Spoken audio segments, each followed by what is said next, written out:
Can I beat all 5 of Hollow Knight's Pantheons and get a refund from Steam? In case you didn't know, Steam has a policy where if you have under 2 hours of playtime on a game, you can request a refund. So I need to fight some of the hardest bosses in the entire game back to back to back to back, and I've only got 2 hours to do it. Well, let's see if it's possible. Okay, so you may be incredibly curious as to how on earth I'm gonna be able to do this, because don't I need to beat the main game first before even being able to unlock Godseeker mode? Well, yeah, but for some reason when I booted up the game on a brand new account, Godseeker mode was just there. So I had this amazing video idea. Alright, so before we start the first Pantheon, we gotta set up our charms, and luckily, Godseeker mode already gives us everything. So we just chuck on Unbreakable Strength, Mark of Pride, Shaman Stone, and Spell Twister. A pretty safe and simple build that should be able to get me through all 5 Pantheons? I guess we'll see. Anyway, it's time to begin Pantheon 1. Okay, so the first boss in the entire run is this mosquito dude, and he literally only has 1 attack, so he doesn't last very long. The Ruz Mother is basically just a fat gruzzer, except she loves to give herself CTE whilst trying to kill me. Well, to cure her CTE, all we gotta do is give her a lobotomy. Problem solved. False Knight starts off looking intimidating until you realize that he's kind of just a big baby that throws tantrums at you, and that makes him pretty damn easy to beat. Alright, now, this is the hardest enemy in the entire game right here. You can tell because I somehow took 3 damage here. The most damage I've taken so far, somehow. Anyway, guys, look! It's the protagonist from Hollow Knight SILKSONG! The protagonist from Hollow Knight SILKSONG! Well, let's just say that being a main character doesn't always mean you pose much of a threat. Oh, also, this is the first ever resting room of the run. All we ever do in here is take a quick bath to restore my masks and soul, and then leave. Next up is Gorb, the first warrior dream of the run. Now, Gorb isn't all that interesting, much like every other warrior dream in the run. Anyway, Gorb never stood a chance against me. Alright, this is Poop Guy. He's a little bit weird, but he's still respectable in a way. Anyway, Poop Guy is pretty easy. We can beat him up in less than half a minute. Oh, I have no idea why this guy is a boss fight, to be honest with you. To me, he's kind of just a regular enemy. There's literally nothing special about him. So, all of that allows me to easily beat him. So easily, in fact, that we didn't take a single hit the whole time. Brooding Morlek is also extremely easy, but we're going to want to try and keep as many masks as we can for the next and final boss of Pantheon 1. And the final boss of Pantheon 1 is this guy. Well, good thing there's only one of them because he's pretty tough. Oh, well, good thing I lied because this boss fight is actually really easy. Just gotta spam Shade Soul and spank them both with my nail a couple times and they're dead. Would you look at that? Pantheon 1 finished in just 6 minutes and 54 seconds. Hey, if there's only 5 Pantheons, then surely this is gonna take like 40 minutes max. Little did he know that Pantheon 5 was going to giggle touch him inappropriately later in the run. Anyway, it was time for Pantheon 2, and first up is a guy named Zero, another warrior dream, and he's pretty easy. His only attack is throwing spears at me, a lot like his much scarier older brother that we're gonna be fighting later on. But yeah, this guy was done for the second the fight started. Crystal Guardian is the first boss fight in the game that has the ability to shoot lasers at me. Just the thought of lasers makes me nervous for what's to come. Anyway, the weird thing about this guy is that he kinda just runs off when I do enough damage. I technically didn't even kill him. I wonder where he went. Next up is Soulmaster, and the only reason this guy's memorable is because of his goofy death animation. Oh, actually, never mind, he's not dead. He came back from the dead just to give himself CTE. Just like Gro's mother. Alright, the Oblobbles are nothing special. They're just the morbidly obese counterparts of regular Obbles. And just like regular Obbles, they're pretty easy to kill. Ooh, it's the Mantis Lords. I really like this fight. It was the first one that made Hollow Knight's combat truly click for me. That doesn't stop it from being incredibly easy though. We just gotta beat up the first Mantis and then beat up the other 2 that jump down later into the fight. Although, imagine if we had to fight all 3 of them at the same time. Yeah, that'd be so hard. Yeah. You know, I've always wondered why warrior dreams have such simple attacks because they always only have like 1 or 2 moves. Literally, Mom Mamu's only move is to bounce around the arena, and yet it still somehow manages to occasionally catch me off guard. Anyway, Mamu's easy. Ooh, I hate Nosk so much. I remember trying to beat this fight on Radiant for the first time, and it took me so long because of how random his attack patterns can be. So, why exactly did I beat him damageless here on the first try? I have no idea. Anyway, this is Fluke Mom. I don't know why this is even a boss fight, because it's basically just a fat sack of flesh that sits there and does absolutely nothing. Oh yeah, it's me, except he's got the infection from, you know who. Anyway, spamming Shade Soul at the guy can destroy him so unbelievably quickly. Oh, by the way, we're almost done Pantheon 2 because the final boss is up next. Well, there actually isn't a final boss of Pantheon 2. We kind of just beat up this random guy who's trying to paint a cool picture, you know, because it's funny. Yep, there's another win for me. Pantheon 2 finished in just 7 minutes. Pantheon 3 is up next, and the first boss is...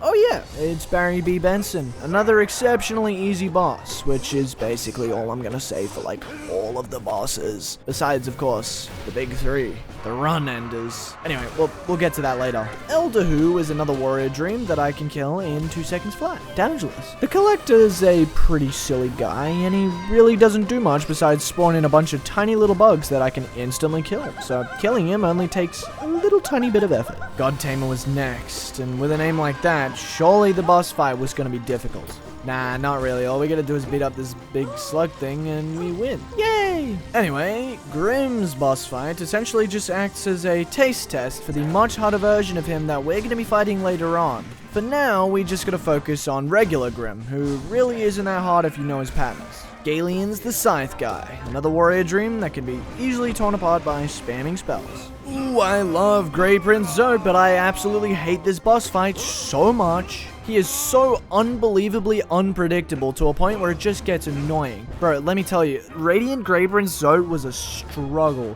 But anyway, since we're not doing Radiant Grey Prince Zote, the regular version of the fight is pretty chill. Umu is an easy boss fight, but it's basically impossible to heal back any damage he deals, so we still need to be pretty careful.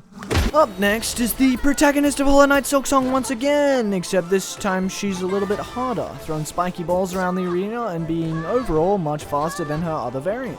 Well, we can still take her down pretty easily. The only issue is that we've been left on 4 health, which is not gonna be great for the upcoming fight. So this little idiot is named Sly, and his fighting style is ripped straight from Yoda. He's just a little guy that spins around a lot. That's all he's got going for him. Although I should probably stop making fun of him because he's actually kind of tough, especially since I only have 4 masks left thanks to the protagonist from Hollow Knight SILKSONG. But either way, I can still beat him up pretty quickly. And boom, there's Pantheon 3 done in just under 10 minutes. Now it's time for Pantheon 4, where things actually start to get a little bit harder. Oh dang, the laser guy from earlier is back. The only difference is that he's a little bit more pissed off than usual. Well, good thing I'm a little bit more pissed on than usual. What does that... Lost Kin is just Broken Vessel, but harder.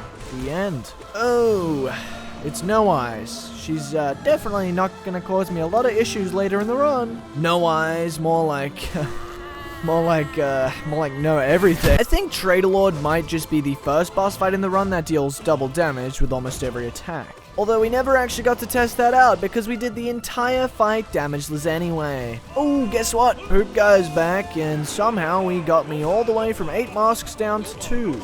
That's not great. Well, thank God there's a restroom next that I completely forgot about, because otherwise we'd be kind of cooked for the next couple of boss fights. Oh, I remember complaining about this guy so much in my other Hollow Knight video. Failed Champion. Well, turns out the only reason why he was hard was because I had literally the worst equipment in the game. Now that I have the best equipment in the game, Failed Champion is actually just still a failure. Sorry, buddy. Oh, it's everyone's favorite warrior dream, Markarth. And I know all of you guys have an absolute blast trying to kill this guy on Radiant. Well, good thing we're fighting regular old Markarth, because we can just spam Abyss Shriek and win. Alright, the Watcher Knights fight actually contains 6 separate enemies. Luckily, we only need to deal with 2 of them at a time, maximum, which is pretty damn easy. This is Soul Tyrant, and he's basically just a harder version of Soul Master. Nothing more, nothing less. But it'd still be a great idea to avoid as much damage as possible, because we need as many masks as we can muster up for the next fight. This is Pure Vessel, one of the hardest bosses in the entire game. Attacks consisting of triple slash, soul daggers, soul pillars, nail lunge, parry focus, and void tendrils that all deal double damage. The strat to deal with this guy is to just pogo over him whenever he tries to attack me, getting in a free nail hit every single time. And after a very long and actually pretty fun fight, we finally took him down. That's the 4th Pantheon done in just under 11 minutes. We still have like an hour and 20 minutes left to go. That's plenty of time to beat Pantheon 5, right? Before we move on, I want to quickly ask you to subscribe to the channel so that I can beat my competitor Hakita in subs. We're almost halfway there. Okay, so Pantheon 5 is a little bit weird because it essentially just mutates a lot of boss fights into their Radiant versions, such as here with Vengefly King. I meant Vengefly Kings. It normally just changes the arena a bit, but sometimes there are completely different variants of the entire boss fight, like here. Luckily, throwing the 2 easiest bosses in the game at me is hardly more difficult than the original one. The arena that Gruzmother's in has actually been changed quite a bit. We've only got 3 platforms to stand on now, the rest being just spikes. However, it's still just Gruzmother, and she's a complete pushover. Oh, by the way, if the boss fight is practically the exact same as the regular one, like no boss or arena changes at all, then I'm just gonna skip it. So, boom, bam. It's the protagonist from Hollow Knight Silk. September 4th, September 4th, September. Anyway, this fight is still easy peasy. Gorb actually has some arena changes. Specifically, there's now 3 tiny little platforms instead of 1 big one. However, it literally changes absolutely nothing about the fight, because Gorb is still incredibly easy. Red and tear until it is done. The only difference between the regular Brooding Morlach fight and this one is the removal of the raised platform in the middle of the stage. To be honest, I have no idea if that's supposed to make it harder, because it really doesn't. Bazinga! Bazoink! Zero surprisingly has some arena changes, copy and pasted from Gorb's. Yeah, there's nothing else to say, this guy's boring. Thwack! Skidoosh! Kapow! Kablongus! You might think that the Mantis Lords fight would be the exact same as last time, but no. Actually, we're gonna fight all 3 of them now. Luckily for me, it really isn't as hard as it looks, and we can beat them all up pretty quick. The only difference here with Marmu is that the room has been shrunk and the walls are covered in spikes, although it doesn't really affect us at all because we can still beat the crap out of it. Kablooey! Clang! Slop blam! Crunch! Ooh, the slug is back, and more dead than he's ever been. And yes, I will continue to forever ignore this random ant thing because its life is as valuable as a summer ant. You should kill. Anyway, pow. For some reason, Umu's fight completely removes the acid at the bottom of the arena. I have absolutely no idea why, because I'm still gonna take damage either way. Anyway, the fight was still easy. No, it's actually a completely different variant of Nosk, with copy and pasted attacks from Vengefly King. Also, I've only got 2 masks remaining here. I still managed to beat it, but having 2 masks is gonna suck for the next fight. Blam! Boom! Clang! Wham! Oh god.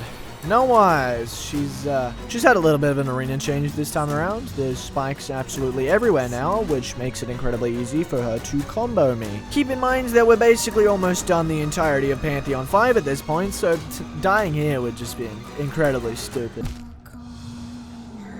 Alright, well, we're gonna have to refight every single boss fight before No Eyes all over again. Start the montage. Boom, bam, kablooey, kapow, bazinga, wham, smack, thwack, blam, crack, zowie, splat, crunch, bang, pow, slam, dunk, kablam, boing, plop, blizzle, quonk. My bad. Flank, twizzle, bazoink, soft womp, sizzle womp, dunkle-blat, zingledorf, zorpadoddle, bubble bingus. Alright, we're back, and No Eyes, more like no every Trader Lord, dead. The Poop Guy Part 2, dead. Alright, so we kind of need to lock in for Soul Tyrant and make sure we have as many masks as we can, because we're not gonna be able to heal that much. We're not gonna be able to heal that much for the next, like, 6 boss fights. It's absolutely cooked. Well, luckily we managed to beat him up with 8 masks remaining. Now it's time for everyone's favorite warrior dream once again. Markoth! And this time he's got the Radiant version of the arena, where the floor has been room completely removed. But anyway, I actually kind of surprised myself here by killing Markoth relatively quickly and easily. There's absolutely nothing different about Grey Prince Zote's fight here, but I just thought I'd mention that we only have about 4 boss fights to go after this one, which includes the 3 hardest boss fights in the entire game. Oh, and we cannot do another no eyes. Anyway, failed champion is still a failure, but we still need to make sure that we have a lot of masks remaining for the next 3 fights. The Big 3.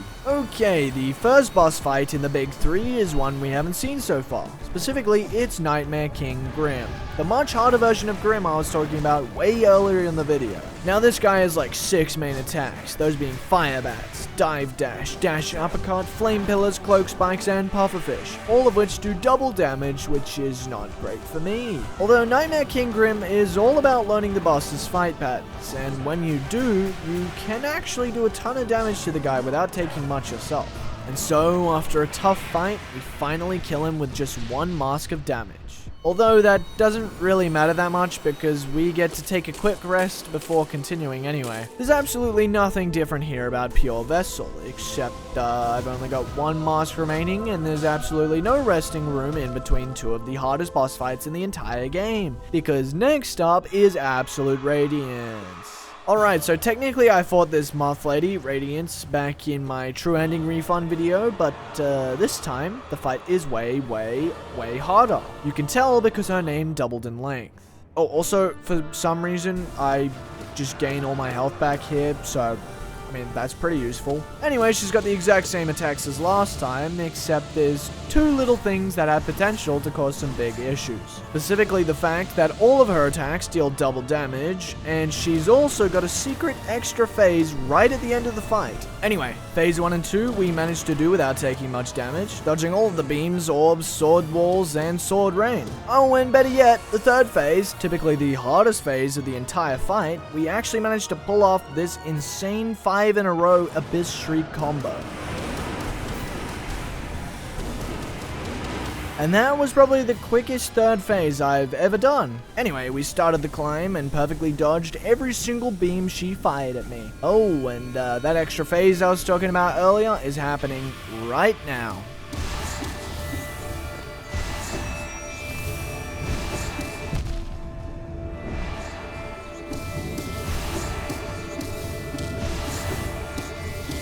And boom, we've defeated Absolute Radiance and finished Pantheon 5 in under 45 minutes. We did all of that in less than 2 hours. Could this have been done faster? I mean, yeah, I fumbled Pantheon 5 like crazy with that death, but I can't exactly get a perfect run when I've only got 1 chance. But anyway, the final question is, did I get my refund? Yes, I did.